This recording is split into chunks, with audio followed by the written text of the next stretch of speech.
to the hole. How about Brook Lopez there to meet him? And now we're turning defense into offense in transition. Look at the big fella. Behind the back and the length of the floor. Giannis had 38, Milwaukee to lead. Here's how it ended. 15 seconds to go. Pelicans are down 3. Milwaukee inbounding. Wait, we got a steal.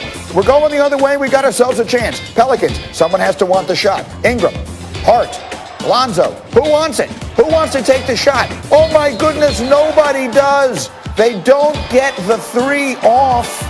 The shot clock expires, and that is all she wrote. New Orleans doesn't get one up. Giannis and Zion combined for 72, and the Bucks win at 129-125 as we talk it over with, as promised, our favorite member of the Fab Five, the one and only Jalen Rose is here this morning. Jay, I want to talk, there's so many things, and there's another finish I want to get to in a minute, but I actually want to ask you about Zion. Like last year, he wasn't playing, and he was all anyone wanted to talk about. This year, he's averaging 26 points a game, shooting 62% from the floor. He had 34 last night, and I don't hear anybody talking about him. What is Zion right now? Stan Van Gundy has done a terrific job of getting Zion on the move. If you noticed in a couple of those highlights, Steven Adams is basically in the paint like an offensive lineman, just clearing space.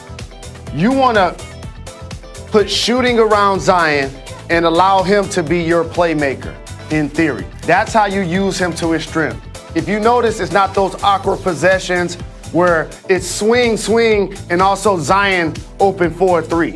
It's him cutting, him rolling, them zippering down so he can go to his left hand. It's him playing with pace. It's him playing with tempo and finishing with force. He had 30 points in the paint. 30 points in the paint. That's Wilt Chamberlain. That's Wilt Chamberlain like. Yeah, again, that's why he's shooting 62% from the floor. So he's having a terrific season. But again, their team, that was a terrible final possession. But if you thought that was a bad final possession, the Denver Nuggets last night said, hold my beer. Here we go. This is how this game finishes. Washington up 2 on Denver. Jamal Murray, 5 seconds left. This is a 4-on-1 break. They have an easy, uncontested layup at the basket to tie the game. But look where everybody runs. They all run to the three-point line. They wind up getting off that shot that isn't even close, and they wind up losing. And you know what happens is everyone looks at basketball now and they say this is analytics. It is what it is. Jalen, what is that last possession?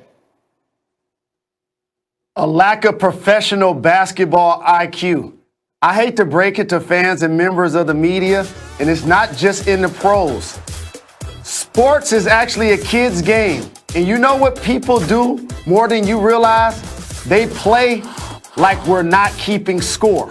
And then all of a sudden you look up the last 2 minutes, it's a close game. Let's try to win the game. Think about the Pelicans game. They were down 3 and ended up going for a 2. This team is down 2 and ends up going for a 3. It shows you what they're taught. It shows you how they practice. But I'm going to tell you actually whose fault this play was. Michael Porter Jr. Run that play again. Yeah. He's 6'10", Greeny. Yeah. Jamal Murray has the ball on the left side. When the defender commits, that's his dunk. That's his dunk. Not the guy who's the undrafted rookie shooting it. Michael Porter Jr. is their third best player. That's why if you see him walk off after this, watch who he points at. His chest. Look, my fault. Because he knows he should have been the guy to take that layup or a dunk. He put Jamal Murray in the bad spot, especially if Murray wasn't going to pull up for the 3. For those who can't see him, he's the one in the lower right-hand corner. He's the one with the number 3 on top of him. And that's your point. He goes to the basket there. He gets an uncontested dunk. We go to overtime, and there we go. That is just a crazy and candidly ridiculous finish. Okay, one more thing. Because, Mr. Fab Five, we got to show you your guy, Juwan Howard, and your beloved Michigan Wolverines. Hail to the victors, baby! Maybe the best player in the country, Luka Garza, in your building last night, but Hunter Dickinson was giving him everything he could possibly want. Garza would score 16, but Dickinson playing tough D on him. all night long. And this was a night that would belong to Michigan. Late in the first half, that's Dickinson doing it on the other end of the floor. He would score 14 points. Then just over 11 minutes left in the game, Michigan is up 9. Isaiah Livers has got the steal. We're turning defense into offense. Oh, and Livers is going to throw it down. He would score 16 on the night. And then we got some action for Franz Wagner with the bucket off the glass. He would score 21, and Michigan wins it 79-57. They are not just winning, they are blowing people out. And I will ask you, Jalen Rose, with everyone understanding that you are hopelessly biased, is Michigan the best college basketball team in America? Yes. And here's why I say so. There are some terrific coaches across the country in collegiate basketball, but their teams look a lot different when they don't have the best players. Just think about what I just said. What Juwan Howard has done, first off, a couple of transfers. We have Smith at the point. We have Brown on the wing. They bring distinct roles. One leads the Big Ten in assists. The other's a lockdown defender that can make three-point shots. We have Livers, who's a senior, who understands what it takes, along with Eli Brooks. You have a wild card in Wagner, who's going to be a pro. That's a slasher. And you showed Dickinson, the big fella, the lefty, played Garza, made him shoot over the size, and they can play multiple styles. So if you want to shoot the three, Michigan can shoot the three.